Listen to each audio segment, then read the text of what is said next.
Welcome back after the break. और headlines तो आपने सुन ली और इसके बाद अब आप क्रिकेट को भी सुन लें कि क्या कुछ हो रहा है, क्योंकि पाकिस्तान मुत्तहिदा अरब अमारात को 31 रन से शिकस्त देकर सह मुल्की सीरीज के फाइनल में पहुंच गया है।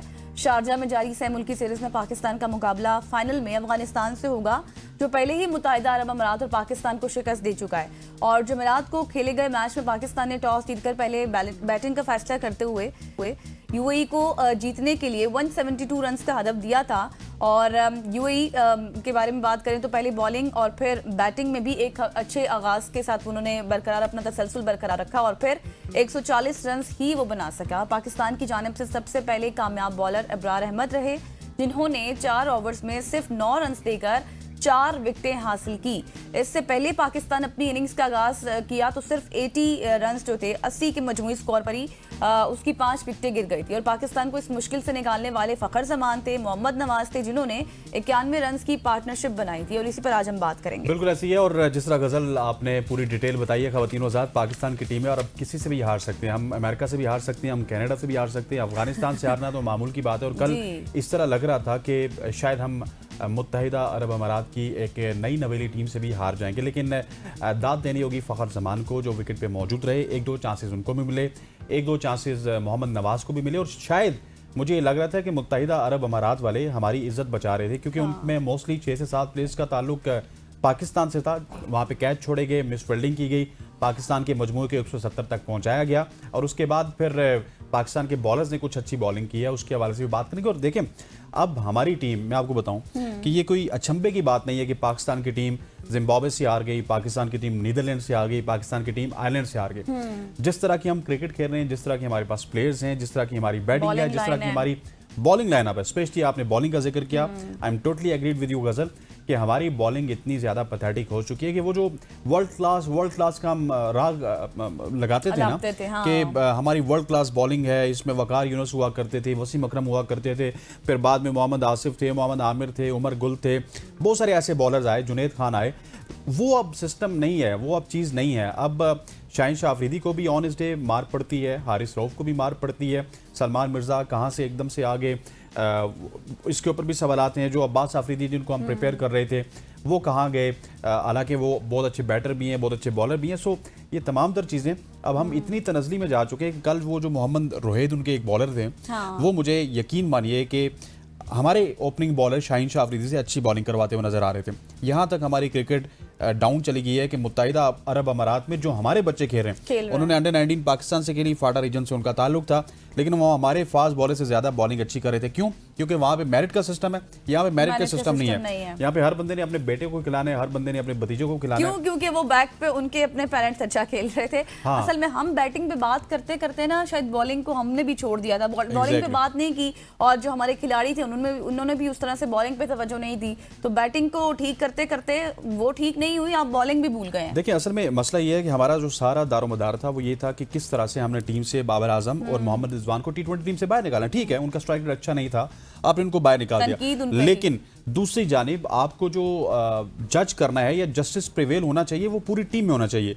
जिस तरह से बाबर आजम और मोहम्मद रिजवान पाकिस्तान टीम को नहीं जितवा रहे थे, इसी तरह से आपकी बॉलिंग लाइनअप भी पाकिस्तान टीम के लिए कोई ज्यादा सूदमंद साबित नहीं हो रही थी, जिसमें आप शाहीन शाह अफरीदी को भी शामिल कर सकते हैं, हारिस रऊफ को भी शामिल कर सकते हैं। और इसी तमाम तर इशू के ऊपर बात करने के लिए हमारे साथ शायद हाशमी साहब, बदियुज़्ज़मान साहब ने ज्वाइन कर लिया। थैंक यू सो मच बदी भाई आपका। जिस तरह से हम तज्जिया कर रहे थे खुद ही, अब आपका भी सुन लेते हैं। बताइएगा कि 80 रन पर 5 विकेटें गिर गई, फाइनल से पहले बैटिंग लाइन की ये नाकामी, कितना बड़ा खतरा लग रहा है आपको? देखिए, खतरा तो है। ये तो एक आध प्लेयर की अगर परफॉर्मेंस आप देख लें तो वो अगर आपको काम आ जाती है। पिछले मैच में आप देखें, हारिस रऊफ ने जो है आखिरी में आगे 34 रन कर दिए। अब फखर जमान जो है वो बड़े दिनों बाद जो है फॉर्म में है, उन्होंने रन कर दिए। तो ये टीम कम्बिनेशन जब तक नहीं बनेगा, जब पूरी टीम परफॉर्म नहीं करेगी, तो आपके लिए आगे जीतना बहुत ज्यादा मुश्किल हो जाएगा। क्योंकि आपने अफगानिस्तान के साथ फाइनल खेलना है, फिर उसके बाद आपने एशिया कप खेलना है, तो टीम की जो परफॉर्मेंस है उसमें तसलसल बिल्कुल नहीं है। अब अगर गुज़िश्ता रोज के मैच में देखें तो 50 डॉट बॉलें जो है पाकिस्तानी बल्लेबाजों ने खेली हैं और यूएई के खिलाफ। आप खुद सोचें कि इस तरह की टीमों के साथ अगर आप इस तरह की डॉट बॉल्स खेलेंगे और फिर बात करेंगे कि मॉडर्न डे क्रिकेट के ऊपर जो है बाबर आजम नहीं सही खेल रहे थे या मोहम्मद रिजवान सही नहीं खेल रहे थे, आप हारिस को लेके आए, मुसलसल नाकाम। एक प्लेयर जो है वो मुसलसल नाकाम है, आखिर क्या वजह है कि वो मुसलसल खेले जा रहा है? आप उसको बिठाकर किसी और प्लेयर को भी जो है वो चांस दे सकते हैं। हुसैन तलत आपके पास मौजूद है, खुर्शीद शाह मौजूद है। आप अपने बेंच स्ट्रेंथ को तो चेक करें कि हमने एशिया कप में क्या खिलाना है और क्या नहीं खिलाना है। इस टीम के साथ मुझे नहीं लग रहा कि पाकिस्तान टीम जो है इस फाइनल को भी जीत पाएगी और आगे जो एशिया कप है उसमें आपको भारत, श्रीलंका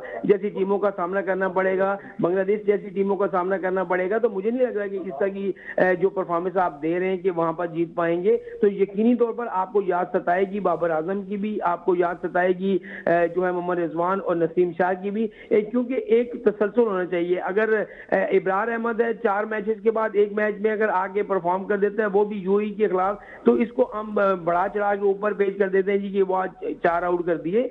आप अगर अच्छी टीमों के खिलाफ अच्छे बल्लेबाजों को आउट करेंगे तो आपकी जो है वो पता चलेगा कारकर्दगी कैसी है। लेकिन ये इस तरीके से खेलना कि आपके टॉप ऑर्डर बिल्कुल नाकाम है। साइम अयूब क्या कर रहे हैं?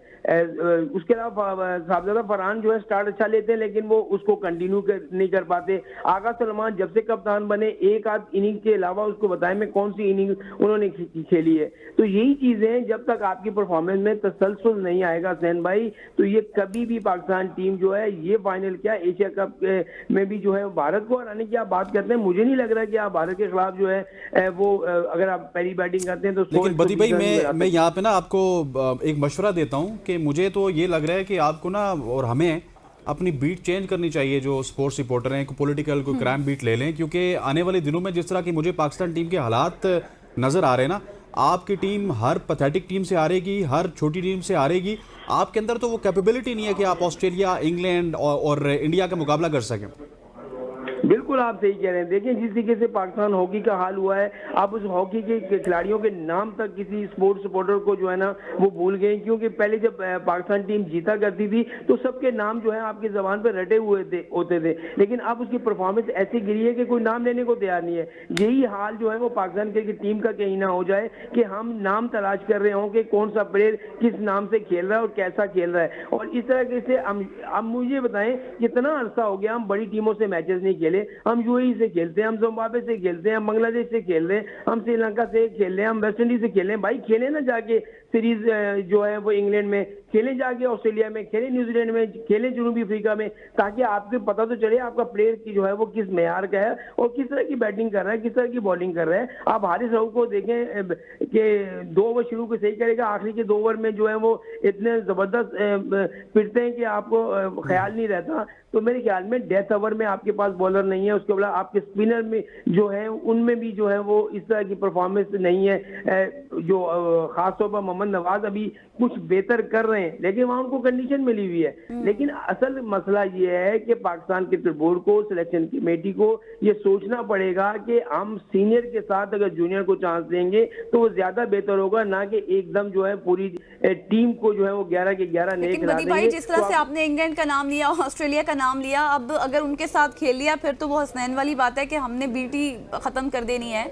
और जिस तरह से अभी जैसे हॉकी का हाल हुआ था, अब जैसे क्रिकेट का भी हो रहा है, कभी देखे ना मिडिल ऑर्डर कभी अच्छा परफॉर्म करता है तो ओपनर्स फेल हो जाते हैं, फिर अगर बात करें ओपनर्स की तो वो अच्छा परफॉर्म करें तो मिडिल ऑर्डर फेल हो जाता है। बैटिंग लाइन ठीक ही नहीं हो रही, हम यहाँ जितने मर्जी एनालिसिस कर लें उन्होंने ठीक नहीं होना। आप बिल्कुल सही कह रहे हैं। देखिए टॉप ऑर्डर हमारा रन करके नहीं दे रहा, फिर मिडिल ऑर्डर में आए, मिडिल ऑर्डर में भी यही हाल है, और लोअर ऑर्डर में आप देखें आपके पास कोई इस तरह का ऑलराउंडर नहीं है जो आपको मैच फिनिश करके दे दे। तो ये तीनों शोबे में पाकिस्तान नाकाम है। उसके अलावा आप बॉलिंग पे बड़ा आपको नाज हुआ करता था कि हमारे पास जो है बॉलिंग 4 फास्ट बॉलर हैं, बड़े जबरदस्त बॉलर हैं, उसके बाद 2 स्पिनर हैं। आपकी बॉलिंग का भी वो मेयार नहीं रहा। आपके जो फास्ट बॉलर हैं उनकी स्पीड जो है वो 134 135 से ऊपर नहीं जा रही। फिर आप चले हुए कारतूसों को वापस ले आते हैं। हसन वैली ने क्या पीएसएल में परफॉर्म किया या एक लीग मैच में क्या परफॉर्म किया, आप उसको वापस जाए, उसकी स्पीड क्या है, उसकी 134 135 रन की स्पीड है। तो मेरे ख्याल में जो लड़के परफॉर्म कर रहे हैं उनको आप बाहर बिठा दें। अब्बास अफरीदी बहुत अच्छी T20 में बॉलिंग कर रहा था, आपने उसको बाहर बिठा दिया। तो इस तरीके के अगर आप क्रिकेट खेलेंगे, आपके पास बेंच स्ट्रेंथ नहीं होगा, तो मुझे नहीं लग रहा, और सही कह रहे हैं हसनैन भाई कि बीटें हमें चेंज करनी पड़ेंगी। तो हो सकता है कि इदारे वाले ही हमें कह देंगे भाई आप जो है ना लेकिन बदी भाई मुझे एक बात बताइएगा, जिस तरह आपने जिक्र किया, बड़ा खूबसूरती से आपने एनालाइज किया कि पाकिस्तान की बॉलिंग का असल मसला, और मुझे भी बॉलिंग का असल मसला लग रहा है, लेकिन सर नीयत नहीं है ना। हमने यहाँ पे फ्रेंचाइज के किसी बॉलर को अकोमोडेट करना है पाकिस्तान टीम में, इस वजह से अब्बास आफरीदी नहीं है। एक पावरफुल फ्रेंचाइज होगी, उसके 2 बॉलर होंगे, दूसरी पावरफुल होगी, उसके 2 बॉलर होंगे, किसी बड़े क्रिकेटर का भतीजा होगा या बेटा होगा। हमारी नीयत ठीक नहीं है। बॉलिंग आज भी है, वो जो मोहम्मद रोहित बॉलिंग कर रहे हैं ना आपके यूएई में, मुझे शाहीन शाह अफरीदी से अच्छा बॉलर लग रहा था, वो भी पाकिस्तानी बॉलर है, फाड़ा की जानिब से खेलता रहा, हमारी ही पाकिस्तान की जानिब से उसने अंडर-19 खेली। हमारी नीयत ठीक नहीं है, टैलेंट आज भी हमारे अंदर मौजूद है।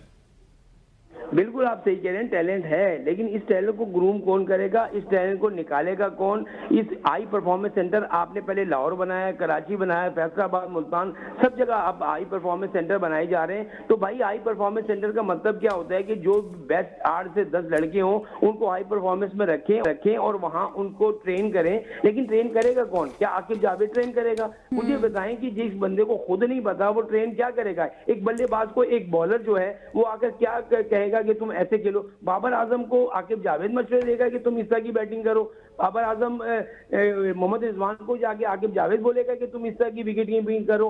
क्या आप समझते हैं कि मोहम्मद आरिस की विकेट कीपिंग और मोहम्मद रिजवान की विकेट कीपिंग में एक जैसा है? ऐसा हो ही नहीं सकता। देखिए असल मसला ये है, आप चांस जरूर दें लेकिन उस प्लेयर को चांस दें जो डिजर्व करता है। आप मोहम्मद हारिस को लेकर ऐसे चले गए कि जैसे बहुत बड़ी तोप है वो एक आध मैच में, उसके पास तो ना ही कोई शॉट है, ना शॉट सिलेक्शन है, ना उसके पास कवर ड्राइव है। एक आध शॉट पुल मार कर जो है वो वाह हो जाती है और बाहर हो जाते हैं। ये अब इस तरह की क्रिकेट नहीं रही। दुनिया भर की क्रिकेट आप देखें तो वहां 220 230 रन बन रहे हैं और चेस हो रहे हैं, और जिस तरीके के बल्लेबाज आ रहे हैं वो अपने आप को प्रूव कर रहे हैं। तो हमारे यहाँ इस तरह का कोई बल्लेबाज नहीं है। जब आप 20 ओवर में 10 ओवर डॉट खेल जाएंगे तो फिर आप मुझे बताएं कि आप कहाँ खड़े हैं। तो मेरे ख्याल में Pakistan cricket board, selection committee और जितने भी हुकाम है इनको सर जोड़कर बैठना चाहिए और ये बातें पूछनी चाहिए खिलाड़ियों से कि सब चीजें मिल रही हैं तो फिर उसके बावजूद आपकी परफॉर्मेंस 0 क्यों है।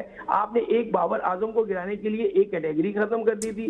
बिल्कुल ऐसी है बदी भाई। Thank you so much for joining us. Senior sports journalist बदी उस साथ मौजूद थे जो कि पाकिस्तान की इस वक्त खस्ता हाल परफॉर्मेंस के ऊपर गुफ्तगू कर रहे थे। अब साथ ही आपके साथ एक और रीसेंट स्टोरी भी शेयर कर देती हूँ गुलकारा कुरातुलैन बलोच के हवाले से, जो कि कैंपिंग कर रही थी और उस दौरान ब्राउन बियर ने यानी कि भूरे रीछ ने उन पर हमला कर दिया। लेकिन अच्छी बात यह है कि उनकी हालत हसनैन इस वक्त खतरे से बाहर है। सेहत रेस्क्यू कर लिया गया है। और रेस्क्यू किसने किया? मकामी लोगों ने, उनके फोटोग्राफर ने और ड्राइवर ने। और अभी उनकी सेहत तसल्ली बख्श बताई जा रही है। उनको ना हाथों पे ज़्यादा चोटें आई हैं और इसके साथ साथ जो है वो उनको स्कर्दू के अस्पताल DHQ में मुंतकिल भी कर दिया गया है। बिल्कुल ऐसी है। और जिस तरह गजल ने बताया ना कि स्कर्दू के हॉस्पिटल में उनको मुंतकिल किया गया, ये वाकया दियोसाई में पेश आया और दियोसाई नेशनल पार्क में पेश आया। अगर दियोसाई की बात की जाए तो दियोसाई में आप जब भी जाते हैं आपके पास लोकल गाइड भी होना चाहिए, वहाँ का लोकल टूर भी होना चाहिए और आपके जो हिफाजती चीज़ें हैं वो आपके पास होने चाहिए, क्योंकि वो एक नेशनल पार्क है। वहाँ पे आपको बूढ़ा रीछ भी मिलेगा, वहाँ पे आपको शेर भी मिलेगा, वहाँ पे आपको टाइगर भी मिलेगा, हर चीज़ वहाँ पे मिलेगी। सो आपको भी प्रिपेयर होना चाहिए। लेकिन हम इस प्लेटफॉर्म से गेट वेल सून कहेंगे क्यूबी को। और अच्छा इसमें ना एक चीज़ और भी ऐड करूँगा, अभी सितंबर का मंथ चल रहा है ना, इसमें जितने भी ब्राउन बियर्स होते हैं ना ये इन्हीं का मौसम होता है, इसमें काफ़ी एक्टिव होते हैं। इसी वजह से वहाँ की इंतज़ामिया भी बार बार ये आप लोगों को कह रही है, अलर्ट कर रही है कि जब भी आप जाएँ दियोसाई में या इस तरह के मकामात पर तो आपने महफूज मकामात का रुख करना है।